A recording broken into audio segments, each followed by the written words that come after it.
আসসালামু আলাইকুম। আশা করছি আপনারা যে যেখানে আছেন ভালো আছেন এবং সুস্থ আছেন। আজকে আপনাদের করে দেখাবো ঘরে থাকা মশলা দিয়ে ঘরোয়া পদ্ধতিতে চিকেন রোস্ট। আশা করছি আপনাদের কাছে ভালো লাগবে। আমি আজকে বাড়িতে পালা দেশি মুরগি দিয়ে চিকেন রোস্ট বানিয়ে দেখাবো। চিকেন রোস্ট বানানোর জন্য প্রথমে একটা মুরগি নিতে হবে। আমি এখানে একটা মুরগি থেকে 4 পিস করে নিয়েছি। মুরগিটা ভালোভাবে ধুয়ে পরিষ্কার করে নিয়েছি। এবার আমি এই মুরগিটা ম্যারিনেট করে নেব। আমি ম্যারিনেট করার জন্য প্রথমে নিলাম 1 চামচ লবণ, 1 চামচ মরিচের গুঁড়া, সঙ্গে লেবু। লেবুটা দিয়ে আমি ভালোভাবে মাখিয়ে নেব। আমি এখানে মরিচের গুঁড়াটা ব্যবহার করছি, আপনারা চাইলে স্কিপ করতে পারেন। আমি এখানে কালার জন্য ব্যবহার করলাম। আমি 10 মিনিটের জন্য ম্যারিনেট করে রেখে দিলাম। এবার 10 মিনিট পর আমি চলে আসলাম চিকেনটা ভাজার জন্য।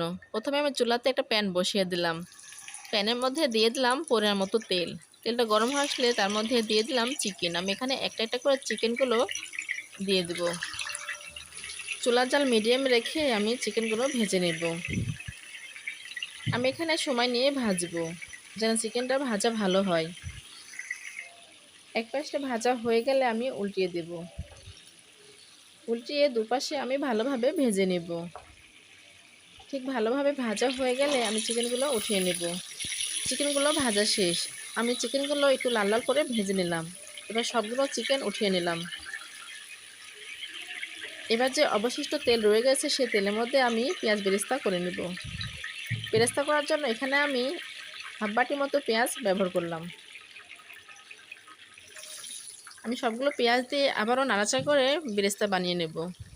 আমরা যখন পেঁয়াজে বেরেস্তা ভাজবো তখন চুলার জাল মিডিয়াম বা লো হিটে মাঝামাঝি রেখে পেঁয়াজটা ভেজে নিতে হবে।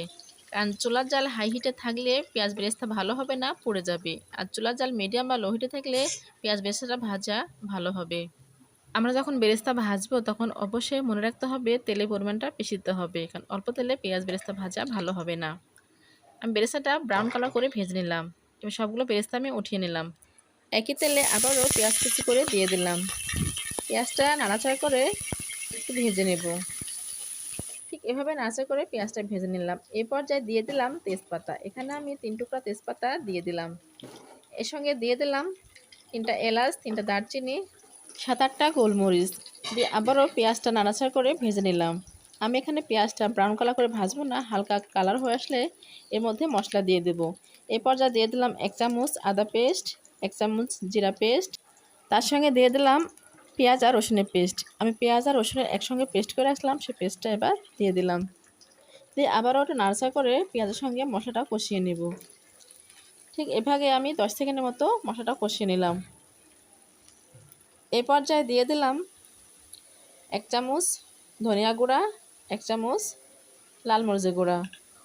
এবার দিয়ে দিলাম 1 চামচ রোস্টের মশলা। আমি এখানে রোস্টের মশলাটা বাসায় বানিয়েছি, সেই রোস্টের মশলাটা আমি 1 চামচ ব্যবহার করলাম। এই পর্যায়ে দিয়ে দেব বাদাম পেস্ট। তার সঙ্গে দিয়ে দিলাম টক দই। টক দই দিয়ে আমি পেঁয়াজের সঙ্গে ভালোভাবে আবারও মশলাটাও কষিয়ে নেব। এখানে আমি কিছুক্ষণ সময় নিয়ে মশলাটা কষিয়ে নেব। যতক্ষণ না মশলা থেকে তেল উপরে উঠে আসবে ততক্ষণ সময় নিয়ে মশলাটা কষাতে হবে। আমি এখানে নাড়াচাড়া করে মশলাটাও কষিয়ে নেব। আমার মশলাটা প্রায় কষানো হয়ে আসছে। এর মধ্যে দিয়ে দিলাম 1 চামচ লবণ। এখানে লবণটা স্বাদ মতো দিয়ে দিলাম। দিয়ে আবার ওটা নাড়াচাড়া করে মশলাটা কষিয়ে নিলাম। এ পর্যায়ে ব্যবহার করব লিকুইড দুধ। আমি এখানে দুধটা জাল করে ঠান্ডা করে রাখছিলাম, সে দুধটা এবার আমি ঢেলে দিলাম। তো আবারও ভালোভাবে নাড়াচাড়া করে এই পর্যায়ে ঢাকনা দিয়ে ঢেকে অপেক্ষা করব আমি যে পানিটা ব্যবহার করলাম চিকেনটা দেওয়ার জন্য, সে পানিটা ফোটার জন্য। পানিটা ফুটে গেছে। এবার আমি ঢাকনাটা উঠিয়ে নাড়াচাড়া করে দেব। এবার এর মধ্যে দিয়ে দিলাম ভেজে রাখা চিকেনগুলো। ভেজে রাখা সবগুলো চিকেন আমি একটা একটা করে দিয়ে দিলাম। দিয়ে আবার একটু ভালোভাবে নাড়াচাড়া করে মশলার সঙ্গে মিশিয়ে নিলাম। মিশানো হয়ে গেলে আমি ঢাকনা দিয়ে ঢেকে 5 মিনিটের মতো রান্না করব। আমি এখানে দেশি চিকেন রোস্ট বানাচ্ছি। দেশি চিকেনের রোস্ট বানাতে একটু সময় লাগে, সেজন্য আমি ঢাকনা দিয়ে ঢেকে একটু সময় নিয়ে রান্না করছি। এ পর্যায়ে আবারও নাড়াচাড়া করে দিলাম। আমার রোস্টের পানিটা অনেকটাই কমে আসছে। এই পর্যায়ে আমি দিয়ে দিলাম 1 চামচ চিনি। আমি এখানে 1 চামচ চিনি ব্যবহার করলাম। তার সঙ্গে দিয়ে দিলাম 1 চামচ গরম মশলা গুঁড়া। এবার দিয়ে দিলাম পেঁয়াজ বেরেস্তা। আমি যে পেঁয়াজটা ভেজে রাখছিলাম সেই বেরেস্তা আমি অর্ধেক দিয়ে দিলাম। দিয়ে আবার একটু ভালোভাবে নাড়াচাড়া করে মিশিয়ে নেব। রোস্টের সঙ্গে এবার ভালোভাবে মিশিয়ে নিলাম।